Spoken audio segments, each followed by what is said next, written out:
ಆತ್ಮೀಯ ವೀಕ್ಷಕರೇ, Royson creations YouTube ಚಾನಲ್ಗೆ ನಿಮಗೆ ಸ್ವಾಗತ. ಇಂದಿನ ಈ ವಿಡಿಯೋದಲ್ಲಿ 6ನೇ ತರಗತಿಯ ದ್ವಿತೀಯ ಸಂಕಲನಾತ್ಮಕ ಮೌಲ್ಯಮಾಪನ SA2 ಪ್ರಶ್ನೆ ಪತ್ರಿಕೆ ಮಾರ್ಚ್ 2026 ವಿಜ್ಞಾನ ಪ್ರಶ್ನೆ ಪತ್ರಿಕೆಯ ಮಾಡೆಲ್ ಕ್ವಶನ್ ಪೇಪರನ್ನು ಅವುಗಳ ಸಂಪೂರ್ಣ ಕೀ ಆನ್ಸರ್ಸ್ ಜೊತೆ ಡಿಸ್ಕಷನ್ ಮಾಡೋಣ ಅಂತ ಹೇಳ್ತಾ ವಿಡಿಯೋನ ಪ್ರಾರಂಭಿಸ್ತಾ ಇದ್ದೀವಿ. ಯಾರೆಲ್ಲ ಮೊದಲ ಬಾರಿ ನಮ್ಮ ಚಾನಲ್ ನೋಡ್ತಾ ಇದ್ದೀರಾ ಸಬ್ಸ್ಕ್ರೈಬ್ ಮಾಡಿ ಹಾಗೂ ನಿಮ್ಮ ಫ್ರೆಂಡ್ಸಿಗೆ ಶೇರ್ ಮಾಡಿ. 40 ಅಂಕಗಳಿಗೆ ನಿಮ್ಮ ಎಕ್ಸಾಮ್ ನಡೆಯುವಂಥದ್ದು. ಫಸ್ಟ್ ಮೇನ್, ಈ ಕೆಳಗಿನವುಗಳಲ್ಲಿ ಪ್ರತಿಯೊಂದಕ್ಕೂ 4 ಉತ್ತರಗಳನ್ನು ನೀಡಿದ್ದು ಸರಿಯಾದದನ್ನು ಆರಿಸಿ ಬರೆಯಿರಿ ಅಂತ ಹೇಳಿ ಕೇಳಿದರೆ, ಫಸ್ಟ್ ಕ್ವಶನ್, ನೀರಿನ 3 ಸ್ಥಿತಿಗಳು. ಸೊ ಇಲ್ಲಿ ಮಂಜುಗೆಡ್ಡೆ, ನೀರು, ಎಣ್ಣೆ, ಘನ, ಅರೆಘನ, ಅನಿಲ, ಮಂಜುಗೆಡ್ಡೆ, ಮೋಡ, ನೀರಾವಿ, ಘನ, ದ್ರವ, ಅನಿಲ. ಸೊ ಆಬ್ವಿಯಸ್ಲಿ ನೀರಿನ 3 ಸ್ಥಿತಿಗಳು ಘನ, ದ್ರವ, ಅನಿಲ. ಸೊ ಹಾಗಾಗಿ ನಾವು ಆಪ್ಷನ್ ಸಿ ಬರಿಬೇಕು. ಇವೆಲ್ಲ ಅದರ ರೂಪಗಳಾಗಿರ್ತವೆ, ನಮಗದು ಬೇಕಾಗಿಲ್ಲ. ಎಕ್ಸಾಕ್ಟಾಗಿ ಆ ಸ್ಥಿತಿ ಬಂದರೆ ಘನ, ದ್ರವ, ಅನಿಲ ಸ್ಥಿತಿ. ಎರಡನೇದು, ಸತೀಶನ ತಾಯಿಯು ಚಹಾ ಮಾಡುವಾಗ ಜರಡಿಯನ್ನು ಬಳಸಿ ಚಹಾ ಎಲೆಗಳನ್ನು ಬೇರ್ಪಡಿಸುತ್ತಿರುವುದನ್ನು ಗಮನಿಸಿದನು. ಸತೀಶನ ತಾಯಿಯು ಹೀಗೆ ಮಾಡುವುದರ ಉದ್ದೇಶ, ಯಾಕೆ ಆ ರೀತಿ ಬೇರ್ಪಡಿಸ್ತಾಳೆ? ಮೊದಲನೇದು, ಹಾನಿಕಾರಕ ಘಟಕಗಳನ್ನು ಬೇರ್ಪಡಿಸಲು.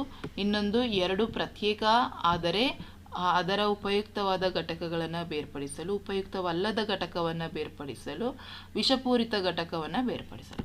ಸೊ ಕಾಫಿಯಲ್ಲಿ ಯಾವುದೇ ವಿಷಪೂರಿತ, ಹಾನಿಕಾರಕ ಅಥವಾ 2 ಪ್ರತ್ಯೇಕ ಅದರ ಉಪಯುಕ್ತ ಘಟಕ ಯಾವೂ ಇರೋಲ್ಲ ಮಕ್ಕಳ.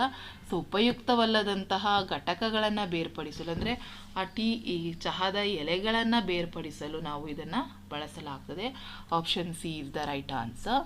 ಥರ್ಡ್ ಕ್ವಶನ್, ಪ್ರಯೋಗಶಾಲಾ ತಾಪಮಾನ ಬಳಸಿ ತಾಪವನ್ನು ಅಳೆಯಲು ಕೆಳಗಿನ ಯಾವುದು ಸರಿಯಾದ ಮಾರ್ಗ ಅಂತ ಹೇಳಿ ಕೇಳಿದರೆ, ಇಲ್ಲಿ 4 ಆಪ್ಷನಲ್ಲಿ ತಾಪಮಾಪಕವನ್ನು ಲಂಬವಾಗಿ ಹಿಡಿದು ಬದಿಗಳನ್ನು ಕೆಳಭಾಗವನ್ನು ಸ್ಪರ್ಶಿಸದೆ ಮುಳುಗಿಸ್ಬೇಕು, ಅದು ಕರೆಕ್ಟ್ ಆಗಿರುವಂತಹ ಮಾರ್ಗ. ಹಾಗಾಗಿ option B right answer. Fourth question, ಮಳೆ ಪ್ರಮಾಣ ಕಡಿಮೆ ಮಾಡಲು ಇದು ಪ್ರಮುಖ ಕಾರಣವಾಗಿದೆ. ಯಾಕೆ ಮಳೆ ಕಾರಣ ಆಗ್ತಾ ಇದೆ? ಸೂರ್ಯನ ಶಾಖ, ಅರಣ್ಯನಾಶ, ಅಂತರ್ಜಲ ಹೆಚ್ಚಾಗಿರುವುದು, ಜಲಮಾಲಿನ್ಯನು. ಅರಣ್ಯನಾಶದಿಂದ ನಮಗೆ ಮಳೆಯ ಪ್ರಮಾಣ ಕಡಿಮೆ ಆಗ್ತಾ ಇದೆ. ಹಾಗಾಗಿ option B right answer. Second main, ಈ ಕೆಳಗಿನ ಪ್ರಶ್ನೆಗಳಿಗೆ ಒಂದು ಪದ ಅಥವಾ ವಾಕ್ಯದಲ್ಲಿ ಉತ್ತರಿಸಲಿಕ್ಕೆ ಕೇಳಿದರೆ ಇಲ್ಲಿ 4 ಪ್ರಶ್ನೆಗಳು ಬರ್ತದೆ.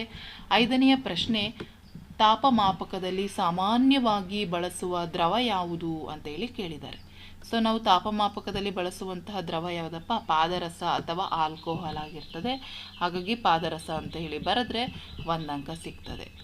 6ನೇ ಪ್ರಶ್ನೆ, ಜೀವಿಗಳಲ್ಲಿ ಬೆಳವಣಿಗೆ ಎಂದರೇನು? ಸೊ ಬೆಳವಣಿಗೆ ಅಂತ ಹೇಳಿದರೆ ಬೆಳವಣಿಗೆಯು ಕಾಲಾಂತರದಲ್ಲಿ ಗಾತ್ರ, ಸಂಕೀರ್ಣತೆ ಮತ್ತು ಅಭಿವೃದ್ಧಿಯಲ್ಲಿ ಹೆಚ್ಚಳವಾಗುವುದನ್ನು ಬೆಳವಣಿಗೆ ಅಂತೀವಿ.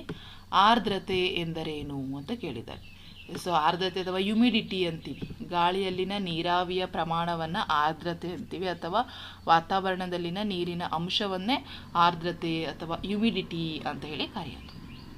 8ನೇದು, ಚಹಾ ತಯಾರಿಸುವಾಗ ಮಿಶ್ರಣದಲ್ಲಿರುವಂತಹ ಚಹಾ ಎಲೆಗಳನ್ನು ಯಾವ ವಿಧಾನದಿಂದ ಪ್ರತ್ಯೇಕಿಸಬಹುದು? ಸೊ ಅದು ಶೋಧಿಸುವಿಕೆ ಆಗಿರ್ತದೆ.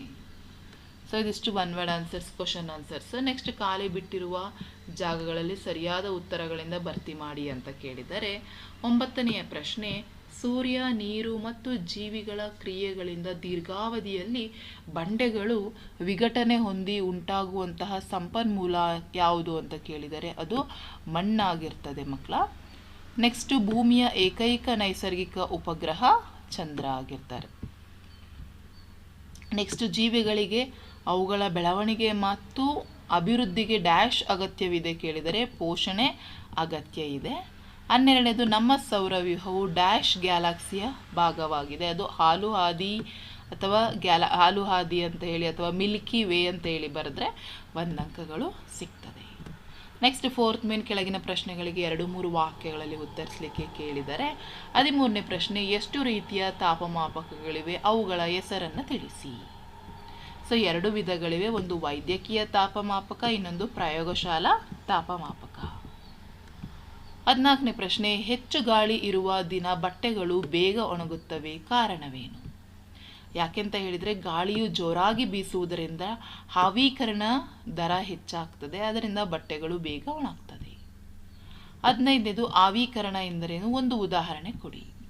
ಸೊ ಯಾವುದೇ ಒಂದು ದ್ರವವು ತನ್ನ ತಾಪಮಾನದಲ್ಲಿ ಹೆಚ್ಚು ಬದಲಾವಣೆಯಾಗದೆ ತನ್ನ ದ್ರವ ಸ್ಥಿತಿಯಿಂದ ಅನಿಲ ಸ್ಥಿತಿಗೆ ಪರಿವರ್ತನೆಯಾಗುವುದನ್ನು ಆವೀಕರಣ ಅಂತ ಹೇಳಿ ಕರಿತೇವೆ.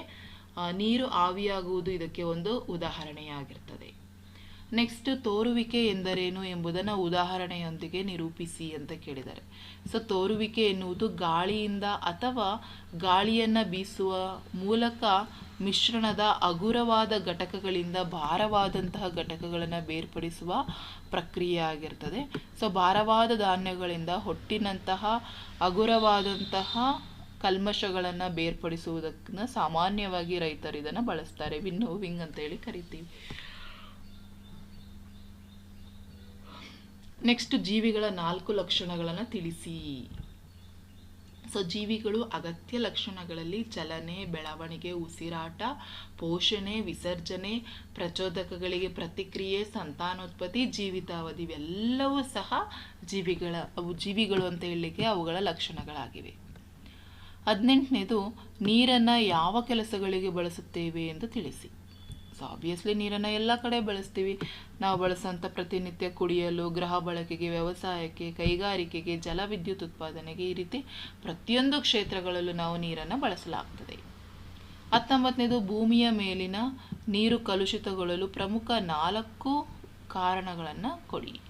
ಯಾವ 4 ಕಾರಣಗಳಂದರೆ, ಮೊದಲನೇದು ಗೃಹ ಬಳಕೆಯ ನೀರು, ಚರಂಡಿ ನೀರು, ತ್ಯಾಜ್ಯ ವಸ್ತುಗಳನ್ನು ನದಿಗಳಿಗೆ ಹರಿಸುವುದು, ಕೈಗಾರಿಕೆಗಳಿಂದ ಬರುವಂತಹ ವಿಷಕಾರಿ ನೀರನ್ನು ಶುದ್ಧೀಕರಣಗೊಳಿಸದೆ ನೀರಿನ ಮೂಲಗಳಿಗೆ ಸೇರಿಸುವುದು, ಇನ್ನೊಂದು ವಾಹನ ದನಕರುಗಳನ್ನು ತೊಳೆದು ನೀರನ್ನು ನದಿಗೆ ಬಿಡುವುದು. ನೆಕ್ಸ್ಟ್, ವೈಜ್ಞಾನಿಕ ಕಾರಣ ಕೊಡಲಿಕ್ಕೆ ಹೇಳಿದರೆ, ಸೂರ್ಯ ಒಂದು ನಕ್ಷತ್ರವಾಗಿದ್ದರೂ ಇತರೆ ನಕ್ಷತ್ರಗಳು ಸೂರ್ಯನಿಗಿಂತ ಹೆಚ್ಚು ದೊಡ್ಡದಾಗಿದ್ದರೂ ಚುಕ್ಕಿಗಳಂತೆ ಕಾಣುತ್ತವೆ ಏಕೆ? ಯಾಕೆಂದರೆ ಸೂರ್ಯ ಇತರ ನಕ್ಷತ್ರಗಳಿಗಿಂತ ನಮಗೆ ಹೆಚ್ಚು ಹತ್ತಿರ ಆಗಿರೋದ್ರಿಂದ ಹಾಗೂ ಹಗಲಿನ ಸಮಯದಲ್ಲಿ ಸೂರ್ಯನ ತೀವ್ರ ಪ್ರಖರತೆಯಿಂದಾಗಿ ಇತರ ನಕ್ಷತ್ರಗಳನ್ನು ನೋಡಲು ಆಗುವುದಿಲ್ಲ ಹಾಗೂ ರಾತ್ರಿ ಸಮಯದಲ್ಲಿ ಅವುಗಳು ಚುಕ್ಕೆಯಂತೆ ಕಾಣುತ್ತವೆ. 21ನೇ ಪ್ರಶ್ನೆ, ಗೋಧಿ ಹಿಟ್ಟಿನಲ್ಲಿ ಮಿಶ್ರಣಗೊಂಡಿರುವಂತಹ ಸಕ್ಕರೆಯ ಹರಳನ್ನು ಬೇರೆ ಮಾಡಲು ಸಾಧ್ಯವೇ? ಹೌದು ಎಂದಾದರೆ ಹೇಗೆ ಮಾಡುವಿರಿ? ಸೊ ಹೌದು, ಸಕ್ಕರೆ ಮತ್ತು ಗೋಧಿ ಹಿಟ್ಟಿನ ಮಿಶ್ರಣವನ್ನು ಪ್ರತ್ಯೇಕಿಸಲು ಸಾಧ್ಯವಿದೆ. ಜರಡಿ ಪ್ರಕ್ರಿಯೆಯಿಂದ ಅದನ್ನು ಮಾಡಬಹುದು. ಸಕ್ಕರೆ ಮತ್ತು ಗೋಧಿ ಹಿಟ್ಟಿನ ಮಿಶ್ರಣವನ್ನು ಜರಡಿ ಮೂಲಕ ಹಾದು ಹೋಗಲು ಅನುಮತಿಸಿದರೆ ಉತ್ತಮವಾದ ಗೋಧಿ ಹಿಟ್ಟಿನ ಕಣಗಳು ಜರಡಿಯ ಮೂಲಕ ಹಾದು ಹೋಗ್ತವೆ, ಸಕ್ಕರೆ ಕಣಗಳು ಜರಡಿಯಲ್ಲೇ ಉಳಿಯುತ್ತವೆ. 22ನೇ ಪ್ರಶ್ನೆ, ಗೋದಮೊಟ್ಟೆಯಲ್ಲಿ ಬಾಲವಿರುತ್ತದೆ, ಆದರೆ ಅದು ಕಪ್ಪೆಯಾಗಿ ಬೆಳೆದಂತೆ ಅದು ಕಣ್ಮರೆಯಾಗ್ತದೆ ಎಂದು ನೀವು ತಿಳಿದಿದ್ದೀರಿ. ಗೋದಮೊಟ್ಟೆ ಹಂತದಲ್ಲಿ ಬಾಲವಿರುವುದರಿಂದ ಏನು ಪ್ರಯೋಜನ? ಸೊ ಕಪ್ಪೆಯ ಗೋದಮೊಟ್ಟೆ ಹಂತದಲ್ಲಿ ಬಾಲವು ಈಜುವ ಸಾಮರ್ಥ್ಯ, ಇದು ಗೋದಮೊಟ್ಟೆ ನೀರಿನಲ್ಲಿ ಪರಿಣಾಮಕಾರಿಯಾಗಿ ಈಜಲು ಸಹಾಯ ಮಾಡ್ತದೆ ಮತ್ತು ಆಹಾರವನ್ನು ಹುಡುಕಲು ಮತ್ತು ಪರಭಕ್ಷಕಗಳಿಂದ ತಪ್ಪಿಸಿಕೊಳ್ಳಲು ಸಹಾಯ ಮಾಡುತ್ತದೆ. ಸಮತೋಲನ ಮತ್ತು ಸ್ಥಿರತೆ, ನೀರಿನಲ್ಲಿ ಚಲಿಸುವಾಗ ಸಮತೋಲನವನ್ನು ಕಾಪಾಡಿಕೊಳ್ಳಲು ಇದು ಸಹಾಯವನ್ನು ಮಾಡ್ತದೆ. ನೆಕ್ಸ್ಟು 23ನೇ ಪ್ರಶ್ನೆ, 5th ಮೇನಿಗೆ ಬಂದರೆ ಇಲ್ಲಿ 4-5 ವಾಕ್ಯಗಳಲ್ಲಿ ಉತ್ತರಿಸಲಿಕ್ಕಿದೆ.